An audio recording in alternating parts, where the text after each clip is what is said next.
guarantee to get you on the air within 5 minutes. Is that unbelievable? Should I read that again? No. It's sickening, isn't it? Well, I just don't know. Well, I actually do prefer overt racism to covert racism. Yeah. Yes. I like to know what I'm dealing with. My True. parents are from South Carolina. They grew up there in the 30s. Even when I went down there, last time I went down there was maybe 20 years ago. But there was a store. It was a really small town, and there was a store, and everybody said, "Oh yeah, that's the racist guy there." And so everybody knew. And if you had to go to that store, you knew you just bought your stuff. He gave you your change back. You didn't linger in there, and that was it. What's worse are the people who pretend that they're liberal-minded, pretend that they're fair-minded, but in actuality are doing other things. There was a survey recently that was a college did. It was basically a experiment that they did, and they sent out identical resumes for positions. And it was found that those who had what they call ethnic-sounding names, even though they were identical resumes, would not get a call back, but others did. Then they did the same thing again with the ethnic-sounding names having better qualifications, and still again, those resumes were slid to the side. And so, but now what'll happen is you won't get the call back, so you don't know that there's racism at play here. About 7 years ago, I'm on Manhattan Neighborhood Network. I do a television show there. There was a man there, I won't mention his name, but he was a WASP, a white Anglo-Saxon Protestant, and he smiled at me all the time, and he was very nice, but he caused me a lot of problems. And they were having a board meeting one day, and I wasn't there, but a friend of mine was, and she told me that he referred to me as that Spanish queer. Oh, gosh. In front of other people, not in his own head, in front of other people. Exactly. Well, I guess you should consider yourself lucky. He could have said something other than Spanish. I am Spanish. What's he going to say? The S word. Spit. Yeah. Oh, wow. So I guess he was, in his mind, he was, it was okay. He was being Yes. politically correct. Okay, I have a quiz for all white people. Now, I am going to piss some people off with this quiz. And I think maybe we'll get some people to call if we get them mad. So this is for white guys.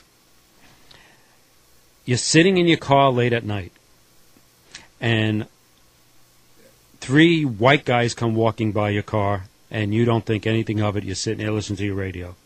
10 minutes later, 3 black kids come walking by your car, and your first response is, your first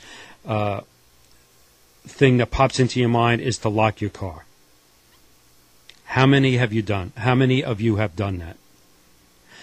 That is subtle racism, because you're assuming that every black person who walks down the street is going to open your car, pull you out of it, and rob you.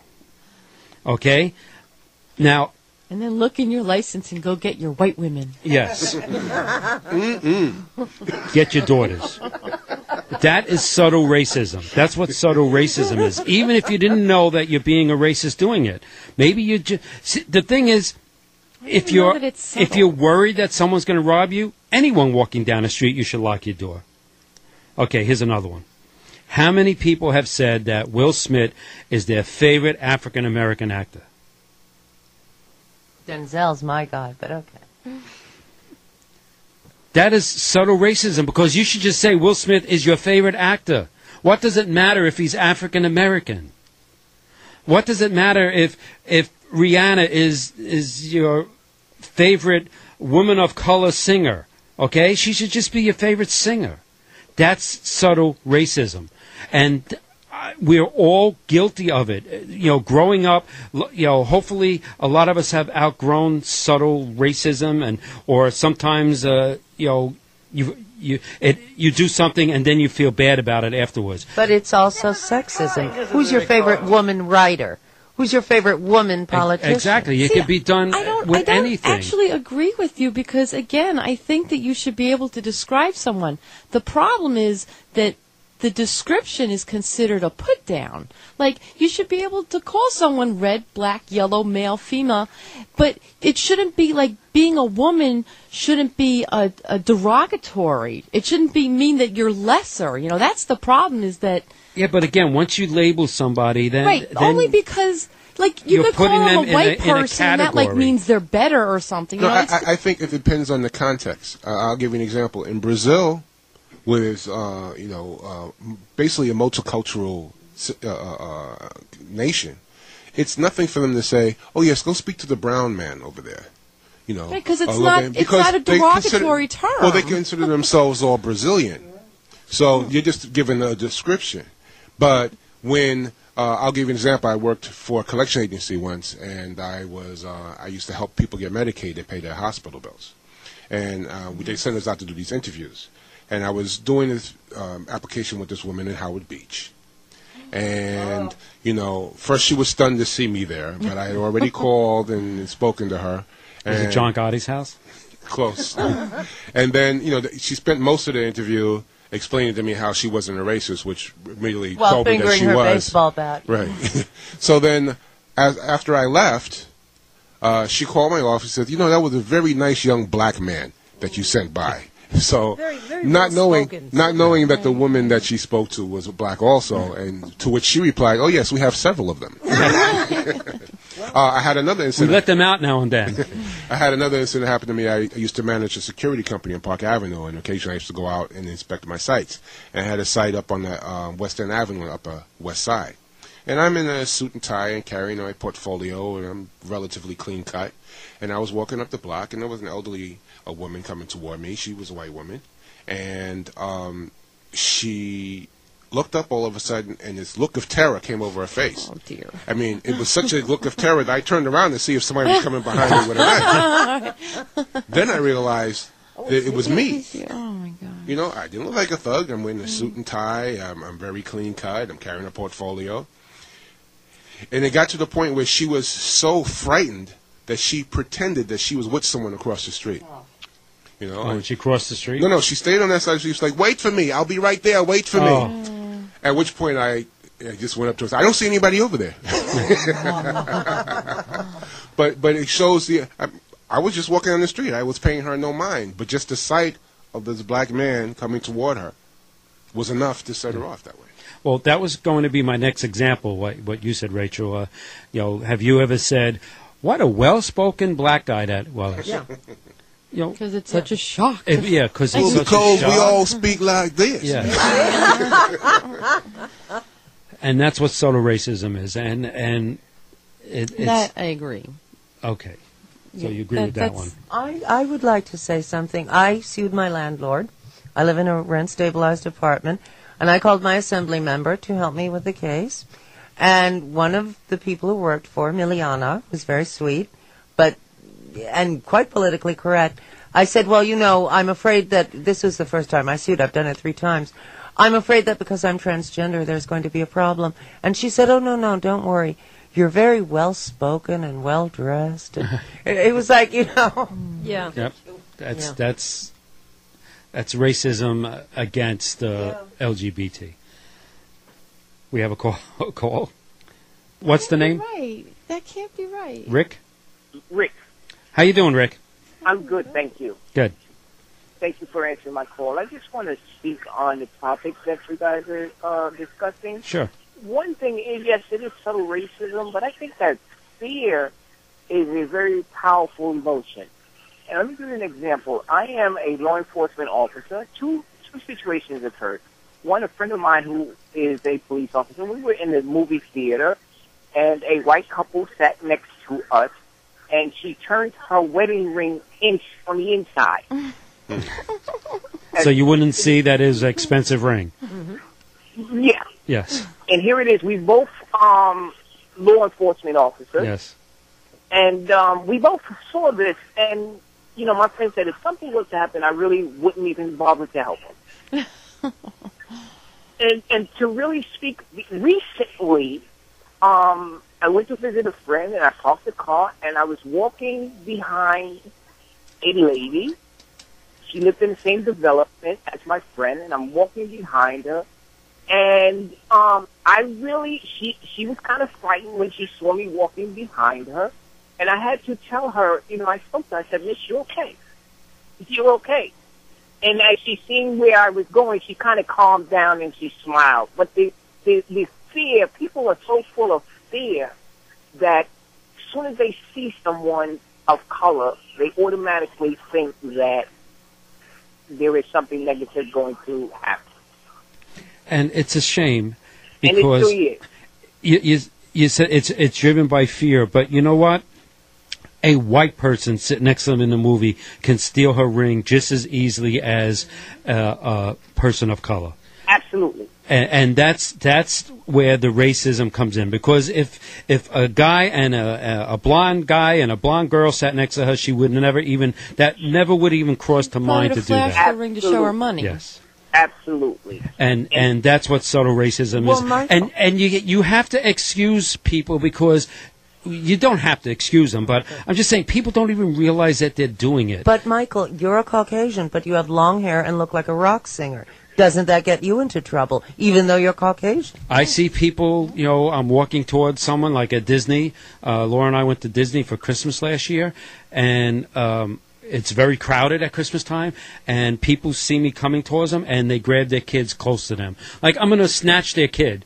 Yeah. I want to be furthest away from their kid as I possibly could be. My kids are grown. I don't need little kids, drooling on me. But I get that all the time also. And if I may, there was another experience that I had. I was much younger.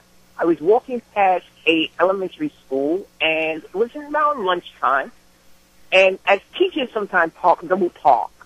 And this one particular teacher left her keys in the trunk of a car. Obviously, during lunch, she came out and went to the trunk of a car to get something out. And she left her keys. It was a brand new Mazda 626 at that time.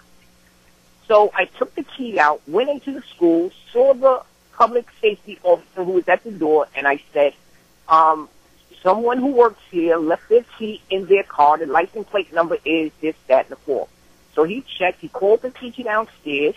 She came downstairs. I said to her, I'm sorry, you left your keys in the trunk of your car. Here they are. She was so shocked. She did not say thank you. She did not say screw you. She said absolutely nothing. Well, she was shocked that you didn't steal her car, I guess? Exactly. Yeah. I'm thinking that after you left, she probably went out to check to make sure that everything was there. Yes. But the thing was, I felt so great afterwards because I did the right thing. Right, you did something good. And then she ruined it by the wrong type of attitude and not even thanking you. Absolutely. Yes. But the point was, the reward was an internal reward that I got because I did the right thing. I never stole a car in my life. Never even thought about it. I thought you were going to say that they came to you because I thought that she locked the keys in the car and that someone came to you because they figured you'd know how to break into a car. That's where I thought the story was going. Speaking of a case like this, there was something that was, maybe you saw it, was going on Facebook a couple months ago. This group did an experiment. They locked a bike in a park, in a busy part of a park. Sorry. Did you see that? Where people are jogging by and walking their dogs and kids. And they had a white guy kneeling down at this bike with a hacksaw, cutting a chain, and people were just walking by and not paying any attention to him. The next thing they had was a beautiful blonde girl. Not only did they not pay attention or not think anything of it, they offered to help. Yes, they offered to help her. Well, no, that she told them it wasn't her bike. Right. She said, she would. They would say, "You're not stealing this, are you?" Well, you never know. She would say, she didn't say she was, but she made like a joke about it. You're not stealing this bike, are you? Why is it yours? That's what her response was. Why is it yours? So then, after they cleared that away, all the people went away, and a new group of people walking by. They had an African American kid there. And if you would have seen the reaction, what are you doing? What are you stealing? Are you stealing that bike? And you see people Absolutely. getting on their phones, calling 911. It was so telling, the difference. The white guy, they just didn't pay attention to. The girl, they wanted to help. And then the black guy, they call 911, and they're actually yelling and fighting with him. They actually challenged him. There were actually a couple of older guys that Yes. actually went up to him that they were going to get physical with him. Yep. It was Thank it you was guys pretty sad. so very much for answering my call. Thank you so very much. Oh, you're Thank you so welcome. much And for you have a great calling. weekend, Yes. and give us a call again. Likewise. Thank you. Thank you. Bye-bye. Sounds like we have to take a break, and I have another story for you That doesn't look like Rick to me. Oh. I don't believe you wrote about something that happened to me when I was a kid. And my parents were involved. This isn't the story I'm going to tell you after the break. My parents saved their money when I was 7 years old and bought their first house in Queens. This was in 1960-something. No, in the 50s, actually. They bought this house in Queens. We lived there for 2 years, so it was from the time I was 7 and 9. There was a thing called blockbusting, where real estate agents would come to an all-white street and buy a house and put a family with 15 kids in it. And the kids would walk out and then ride back in with bikes, and everyone's assuming that they're robbing bikes. And one by one, every white person on the block would sell their house. for cheap, but they were still for getting a cheap. commission. My parents did it also. They were one of the last ones to do it. They lost their shirt. They were never able to buy a house again. That was the first and last house they were ever able to buy, and that was blatant racism being used to make money. We'll be right back on WWRL AM 1600. Give us a call at 212-868-0975. Don't blame me for the blockbusting. I was only 7 to 8 years old. 1600 AM WWRL.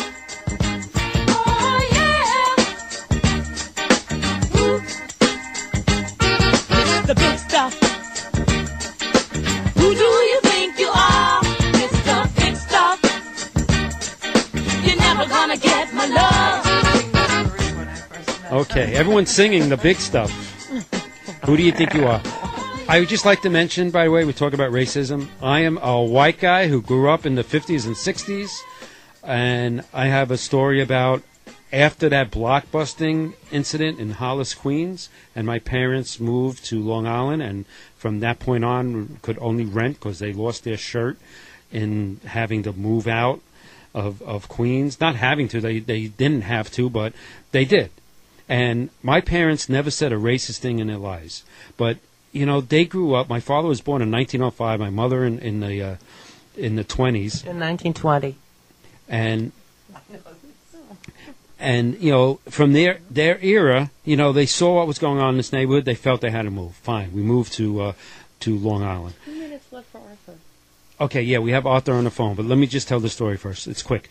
When we moved to Long Island, we moved to an all-white neighborhood, and all my friends would say it was right by the Belmont Racetrack, Elmont, New York, Belmont Racetrack. On the other side of Hempstead Turnpike, that's where all the people who work in Belmont Racetrack live. Don't ever go over there. I was 9 years old, all right? I couldn't cross Hempstead Turnpike anyway. It was a big street. So I couldn't go over there anyway. So when I became a junior firefighter at the age of 13, I lied a little bit about my age, supposed to be 14, but I got in a little early. At the age of 13, you know, thinking of these 4 years that, you know, don't go in that neighborhood. I had no idea why. You know, it's just that that's where the black people live, you know. So I never went over there. Well, we had a fire, and junior firemen, we would ride our bikes and go to where, if the fire was within close range of us, and we would go help the firefighters. We would keep people back and direct traffic and help clean up afterwards. So that was the first opportunity I had to go over there. And I remember going over there. It was a house fire, and the excitement of all that, and you know, doing what I was supposed to do. And when it was over, I'm standing there, and I realized, why have I been afraid to come here? It was just like my street, except that there were black people watching the fire instead of white people. And it was like an opening. You know, I couldn't even remember who told me that, you know, you don't go always. When I first moved there, you know, you don't go on that end of that side of the street. You know, the other side of the tracks, in other words. But the tracks just happened to be a main street. And I realized that, you know, someone was telling me that, and I couldn't understand why. And I never feared going there after that. It was just people going to work, just like people in my neighborhood. It was the same thing. I wound up, when I was a little older, I was able to cross the street. There was a candy store there, and I wound up hanging out in that candy store with my friends, and you're still alive. And I'm still alive. Who do we have, Arthur? I have Arthur. How you doing, Arthur? Welcome. Okay, how are you? I'm very good. All right, first I want to say that I agree with you about Zimmerman. After the cops told him not to pursue the case, he got out of his car, he drew his gun, and he shot this young man without enough provocation. Yep. Second of all, I heard on television, excuse me, excerpts from the district attorney who was trying the case. They had very little coverage, but what he said was ineffectual and didn't come to the point, and I think he threw the case in favor of Zimmerman. I couldn't understand how they could have lost that case. Yeah, well, the fix was in. Yeah, I didn't watch every minute of it. You know, I would read about what happened to it, but you know, obviously We were shocked. none We of us couldn't were there. believe it when- we were when- shocked when the verdict came down, and I could not believe. In fact, I remember saying to Laura, you know, oh, he's going away. Right. I mean, it was obvious that he was going away. Yes, hearing that the police had told him to stand down, so to speak. Especially you're a after nobody. the opening, You're a nothing nobody. Get out of our business. The opening statements, when didn't his lawyer talk about something really stupid? What was Yeah, he that? did. But the other thing was that He made a joke. the argument was that it wasn't a police officer that told him not to go, and that he was not specifically told not to follow him. They said the dispatcher said it would probably be a good idea for you not to follow him. So they said since it was a suggestion and not a command, and that it wasn't a person who could give him a command, then Yeah, but he was a citizen. He wasn't a law enforcement. Maybe the emphasis kind of changed after the case. Well, exactly. Yeah, I think, and But excuse me, that's the whole problem with the stand your ground law. Any yahoo with a gun can stand his or her ground and say, well, I felt threatened. Bang! yes. Yeah, but and then the other even person's dead, and what they're going to who they're not knows there if to they say didn't I feel didn't threatened. threaten him. But- Maybe they felt threatened. But that wasn't even his ground. That's the thing that gets me. It wasn't like in That's his right. home, in his business, Chased in his some poor- neighborhood. It chased was some somewhere poor else. kid down. He put They himself lost- in that situation. They Exactly. lost this case because they were able to make it into self-defense, period. Hello. Yeah. That's it. That's Hello. why they lost that case. Yeah, we're here. And the Can I get a word in? Yes. You're on my time. No, you're on our time actually, but go ahead. I know, my joke. You don't have to laugh. I have an alarm device, which is handheld, and it's battery driven. You know, it fits in your hand, and you can press the lever down, and when you release it, it makes out a loud screaming noise. So why isn't this more popular with people who come home late at night on a dark street? All they have to do is carry this device in their hand with their thumb down, and if someone attacks them, they just release it and toss it away. Well, I think especially here in New York City, how long ago was that where that woman was murdered in the street screaming? Yes, Which woman? And it was that long ago? 64? Oh, you mean like 10 years ago? Or I think it was longer than that. No, it was Kitty Genovese, and it was in 1964. She was murdered outside of her apartment building in Queens, and the neighbors heard it and didn't do anything. Right. Kitty Genovese was a lesbian.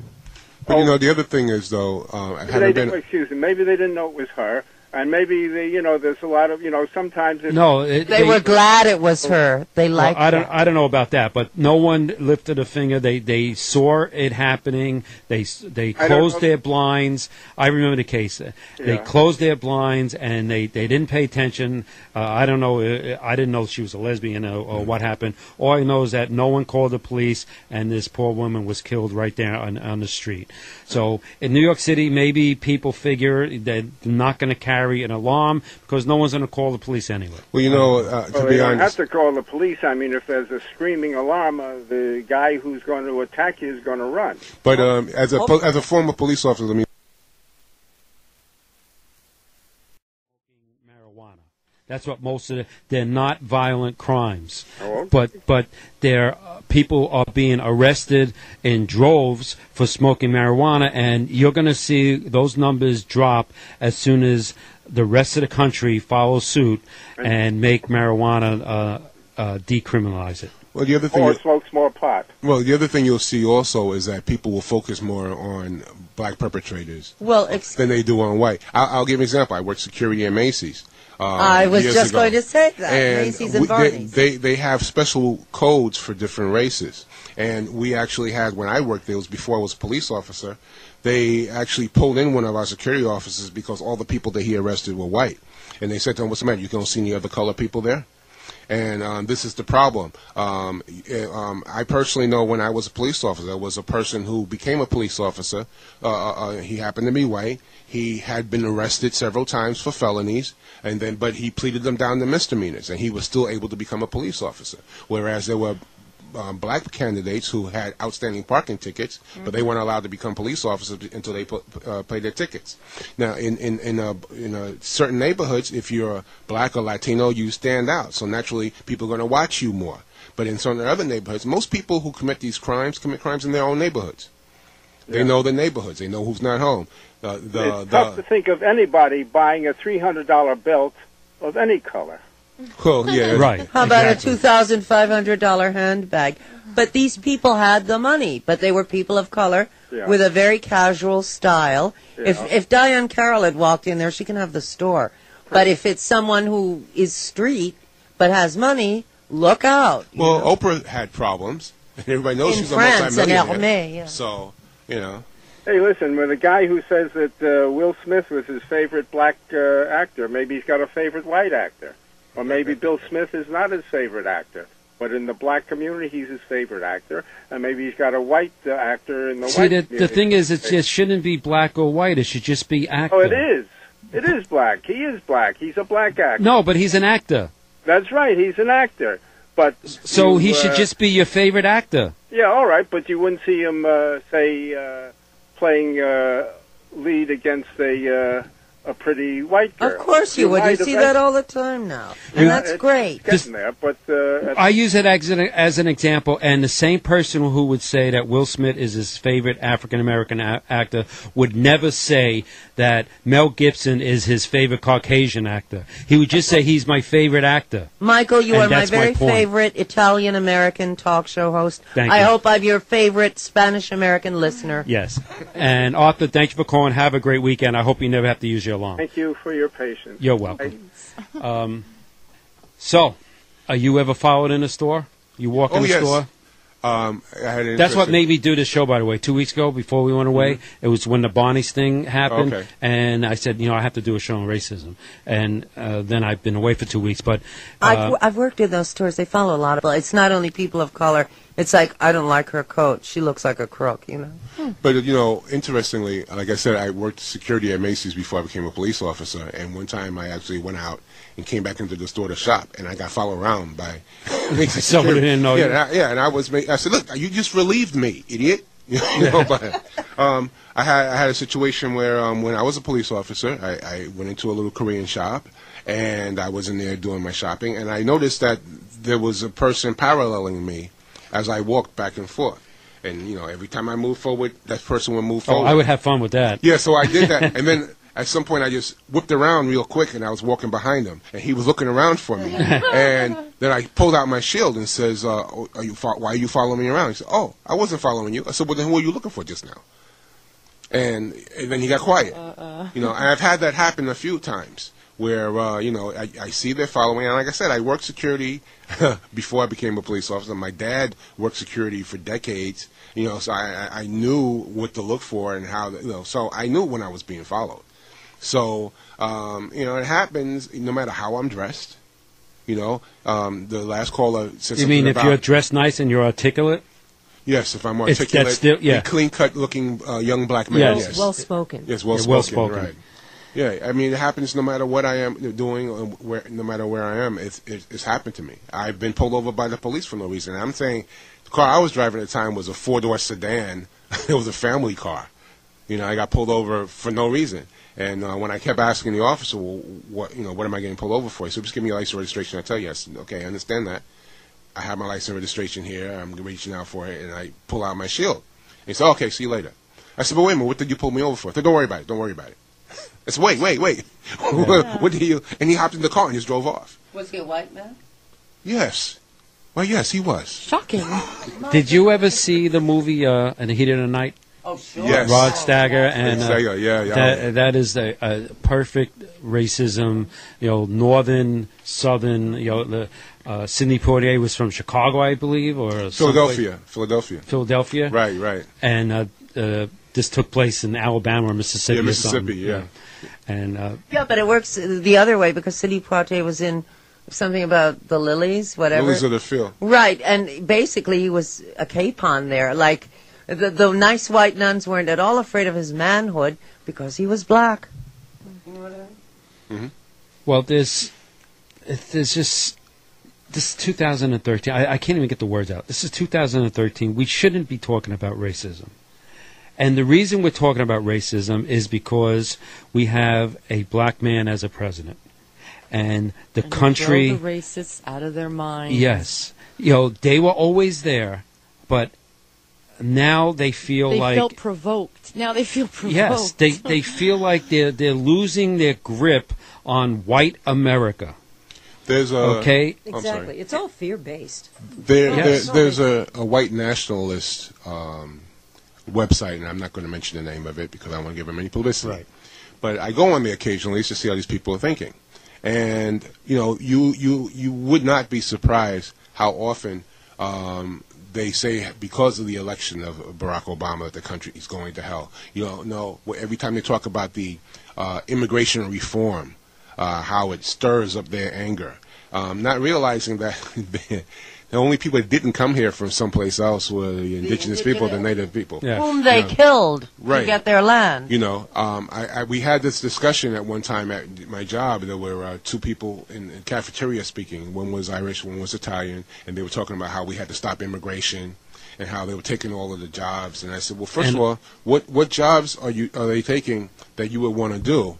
I said, number one. Number two, they said, well, our economy can't handle it anymore. I said, well, I guess that means that when the Irish came over and our economy was bad, and when the Italians came over and our economy was bad, we just should have shut people out. I said, as far as my people are concerned, we really even didn't have a choice in the matter. We weren't even... You were dragged here, kicking and screaming. I can top that. We were property. Yeah. I was at a gay political meeting, and there was this log cabin Republican there, a Mexican man, and he said, and I swear, and I could not believe my ears, we have to stop all these illegal immigrants. They are taking our jobs. I thought this was insane. Exactly. It is mind-boggling. It is, and it's sickening. And any time that we all remember all the racism of the '60s. I know you remember it, and I remember it, and 6 o'clock. Our parents had to watch the news. Yeah. 2, 4, and 7. You had to watch. You got the news. Yeah, the paper. And it was real news, but the news was horrible. In the '60s. If it wasn't something about protests and fire hoses and dogs, it was something. The Vietnam War. Yeah, it was always the Vietnam War or yes. Belfast. Which I always equated in my mind, always seemed like the same place. And you'll notice that this country has prohibited showing people in these wars. That's why we have eternal wars now, because you don't see what you saw every night in Vietnam. Right, that's what spurred the protest and what ended the war. Actually, Well, interesting. I'm sorry. Go No, but interestingly, when you look at the March on Washington and the conditions that Martin Luther King was talking about there being two Americas, about class, about the poverty, about the lack of good health care, all of the issues that were raised decades ago still exist today. True. I was just thinking that's all still true. Exactly. Sadly. It's just being the press is dealing with it in a different manner than it did back then. But all those issues still exist today. Yeah. Today I see they've been revived. Things were better in the 80s and 90s. When education was king. More not disdained. And when President Clinton was our first black president. Remember that? There's two different racisms in today's society. The blatant, the guy with the rebel flag at a protest in front of the White House, and then there's the subtle racism. And The closet racist. That's Yes. what I call them. Yeah. and Yeah, stay in the closet. the thing is, Yeah. the GOP, they know that it's wrong to have an elected senator marching on the White House with someone waving a Confederate flag, but not one person came out from the GOP against it. They because they don't know it's wrong. They know that it makes them No, look they bad. know it's wrong, They but- know that it makes them look bad because there's not enough Because enough their enlightened base, people. their base don't, Right. You know, they don't see anything wrong with it. Right, One that's what I'm saying. They pundit- don't know it's wrong. Sure. One pundit explained it by saying, "Well, congratulations, you found the one crazy person in the group." Yeah. Oh, really? Yeah, no one heard anyone else telling that guy to take the flag Yeah. away. Yeah. Well, the same thing happened. I was the first responder that went down to Louisiana for Hurricane Katrina, and while we were down there was a newscast, and one of the politicos from down there said on the air that we've been trying to get rid of low-income housing down here for a while anyway, and God finally did it for us. Oh. This was in the midst Wow. of this, while people were, we're still discovering bodies and Yeah. God did that. Yes, Sure. God got That's rid of how God low works. income housing. That's right. Yeah, God doesn't like poor people. Okay, let's get back to de Blasio. God doesn't like poor people. God wants everybody to have to have food and love and a home. God doesn't. Well, he doesn't want anybody to be poor. It's Yeah, he wants everyone to be happy. yes. All right, let's get back to the mayor race, the new mayor. This is what I don't understand. Every 4 years, New York State is a blue state. It votes Democratic for the president. The reason for that, upstate New York and Long Island is very red. There are a lot of Republicans there. The reason New York State goes blue every 4 years is because of New York City. Wall Street and the real estate interests. Then why hasn't there been a Democratic mayor in this city since 1987? That's what I don't understand. Because of the real estate interests, because they feel that a Democratic mayor, you've heard what Loda said about de Blasio, that, it's going to go back to the old days, the 70s, and landlords are afraid that people will simply move. But it has nothing to do with landlords. It has to do with people. There's one landlord for a building. There's 200 residents who live in that So building. don't forget, a lot of people are just phonies, and they say, I deplore racism. I'm shocked at social and economic inequality. Then they vote Republican. So what can I tell you? Well, Elijah Muhammad had said that 85% of the people are like sheep. They kind of just follow. 10% of the people have knowledge and understanding, but they use that knowledge and understanding to mislead the 85%. He says only 5% who have that knowledge and understanding and are trying to help the other 85% discover what's going on. But what's happening is that 10% is spinning that and saying, no, those people aren't out for your good.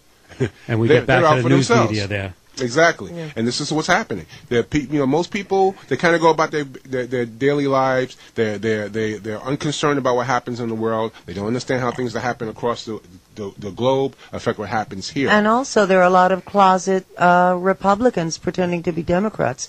Daniel Squadron, for example, turned out to be quite wealthy while presenting himself as a man of the people. Gifford Miller, filthy rich. Also, I'm just like you. I was at a rally. Gifford Miller, the Speaker of the City Council, said, I'm just like you. And all these inner city black people burst out in wild laughter, and even he had the grace to be embarrassed. Well, I just never understood how New York State can be so blue and then have for, 12 years? Or since 1987, whatever that is. No, 12 years. Well, yeah, 20 years. Yeah. 20 years. Right, because of the 3-term. Have a...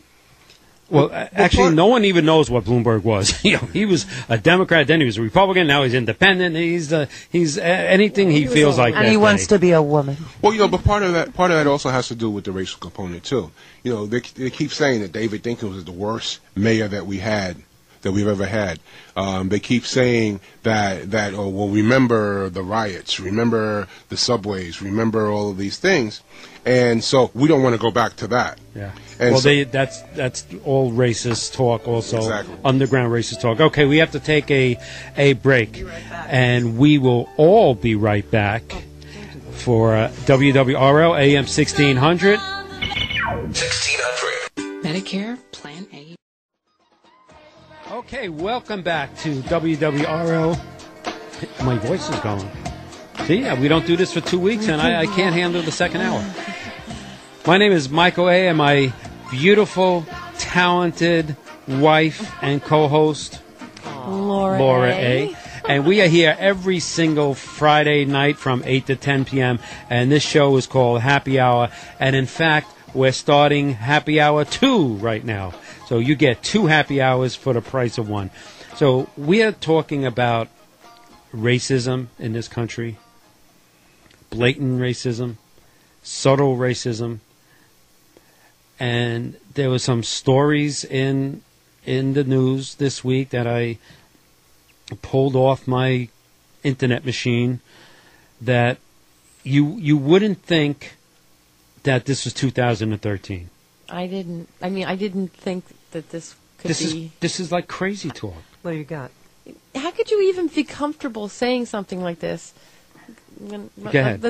Please. The Republican lawmaker, I would vote for slavery if Oh, constituents wanted. Jim Wheeler, Republican, of course, a Nevada assemblyman, told a crowd of white people at the Story County Republican Party at a meeting in August that if they wanted, he would vote for slavery.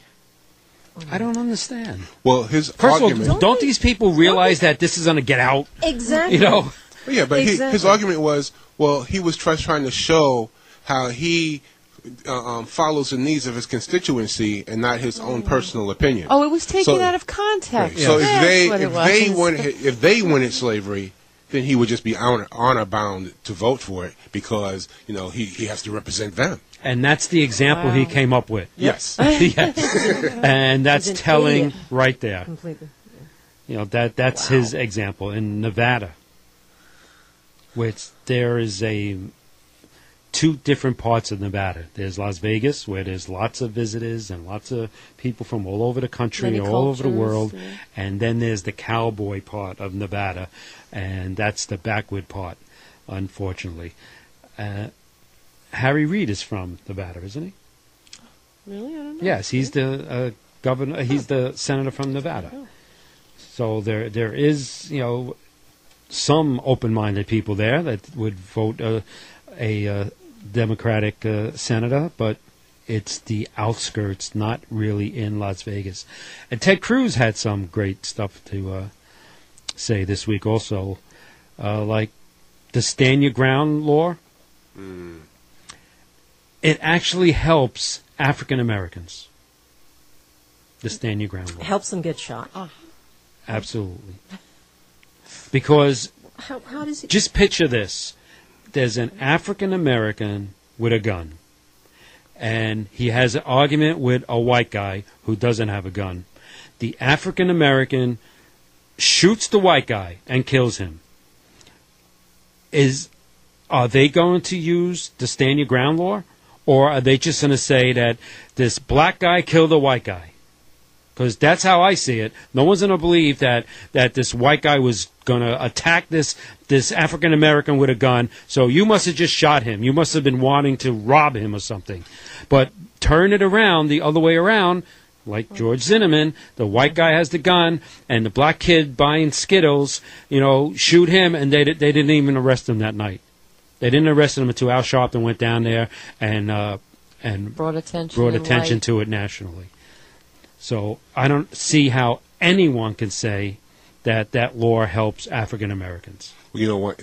Now that you mention that particular case, you do know that there were several Halloween costumes.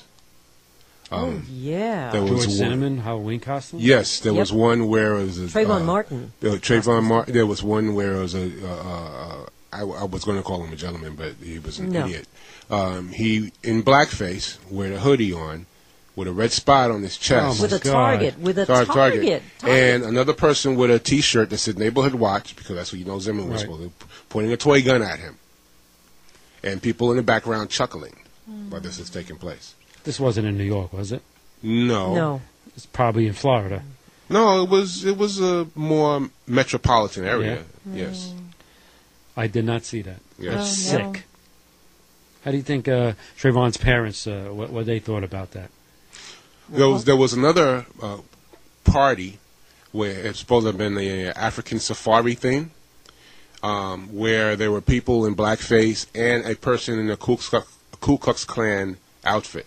Now, how that fit in with the African theme, we don't know. But the party host said, "Oh no, this was just a theme party. It was nothing racist about it." Of course not. Racism is dead. It's a Yes. coming We elected There's a no black racism. president. That's right. 2008, Laura and I were the happiest people on the face of the earth. We jumped up when it was announced that President Obama won Florida and Ohio. We jumped, especially when he won Pennsylvania, because we're from Pennsylvania. We were so happy. We did a happy dance. Laura was sleeping, and I woke her up when they declared Yep. President Obama the winner. And I'm jumping around and scared the cats. They all went running. And we were so happy. We hugged we were each other. just so sure that America was showing how good things were going Yes. to be from now on. That we made a step forward. The next day, I've told the story on the air before. The next day, I go to one of those chain drugstores, and I'm at the cashier. There's people behind me. And as I'm paying, the blonde white woman cashier who's taking my money and ringing up my sales, looks past me and says, "Oh, hi, Gladys," whatever her name was, I don't know. Isn't it a shame they all voted for him because he's black? 'Cause This was the said they day wanted to call after. racist. I was still glowing, from the night before. Michael, there were people before the election who were saying that. Oh, of course he's going to win the election. He's black. And How could he? how can they come to that logic, which in 1980, in 2008, what was the black community? About 20%? Someone's crawling under the table. What Guess is who? that? In the wrong direction. This is my party trick. Wait until you see what I do to all of you under the table. Oh, Oh, no. yeah. This is a family show at 8 o'clock, please. So, I didn't even know what I was saying now. Thank you. You've been a great Distracted. audience. I don't know how in 2008 that anyone can think that he's going to win because he's black when the African American community was The was lady- it 20% of the online- country at that time? Yeah. The lady 20%, yes. online had said that people were guilted into voting for him. The only Yes. reason Exactly. people voted for him is because they because he's didn't want to black. be. Exactly. So- we don't. Yeah. Interestingly, the facts of the matter are that black people were like the last ones to start supporting him because in the past, all the black candidates for president we had have been basically symbolic candidates Right. that we knew they didn't have a chance to win. Once the black populace saw that this was a person who had a legitimate chance to win and he had backing by other people, then it was at that time that he started to get more black support. So there... Well, Hillary Clinton had a large African American following Exactly, also. especially because of her husband. The So- New York Republican Party, believe it or not, has a man of color as one of their, in effect, mascots. They trot him out. I actually cornered him just when Obama was running, and I said, "How can you? What's wrong with you? Come on. What are you doing?" He said, "Well, I have a right to be a Republican." It's like the log cabin Republicans. They're gay Republicans, like a turkey, Self-hating. right? Like a turkey rooting for Thanksgiving. It's ridiculous. Okay, I have another teabagger. I'm not even going to say his name because he doesn't deserve to have his name mentioned. Of course, GOP. This is what he said.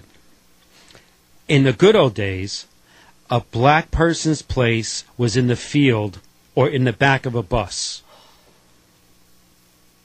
In the field or in the back of a bus. Come on. It is jaw dropping. Yes. If a black man was found out of his place, like President Obama, he could be jailed or lynched.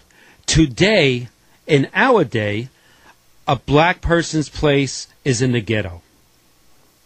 If he is found out of his place, he may be treated with suspicion, frisked, arrested, or worse. This is 2013. Please tell us who Somebody said that. I want his name. We need to know his name. I didn't put his name because I had no intentions of. I'll look it up after this. Yeah, because he really deserves to pay for that.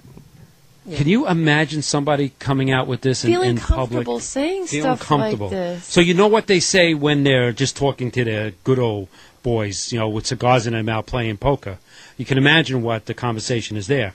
This was in public, and this is just unbelievable. But he had an audience of bigots. Right. So Yes. it's fine. He gets votes. The Tea Party people get votes because they pander to their own prejudiced constituents. But Yeah, but there are not enough of them. they're not racist. They'll fight you to the bitter end to say they're not racist. Oh, absolutely. Okay, if you have an opinion, give us a call.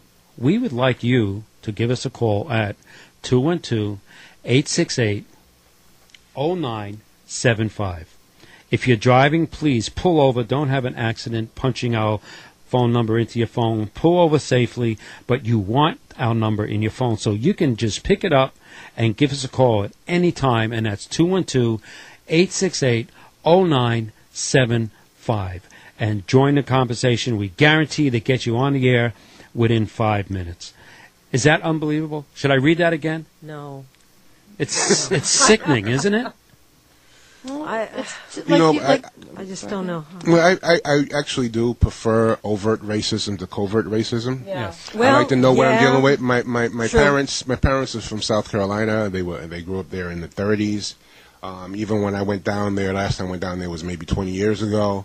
But there was a store. It was a really small town, and there was a store, and everybody said, "Oh yeah, that's the racist guy there," and so everybody knew. And if you had to go to that store, you knew you just bought your stuff. He gave you your change back. You didn't linger in there, and that was it. What's worse are the people who pretend that they're liberal-minded, pretend that they're fair-minded, but in actuality are doing other things. There was a survey recently that was a college did. It was basically a experiment that they did, and they sent out identical resumes for positions. And it was found that those who had what they call ethnic-sounding names, even though they were identical resumes, would not get a call back, but others did. Then they did the same thing again with the ethnic-sounding names having better qualifications, and still again, those.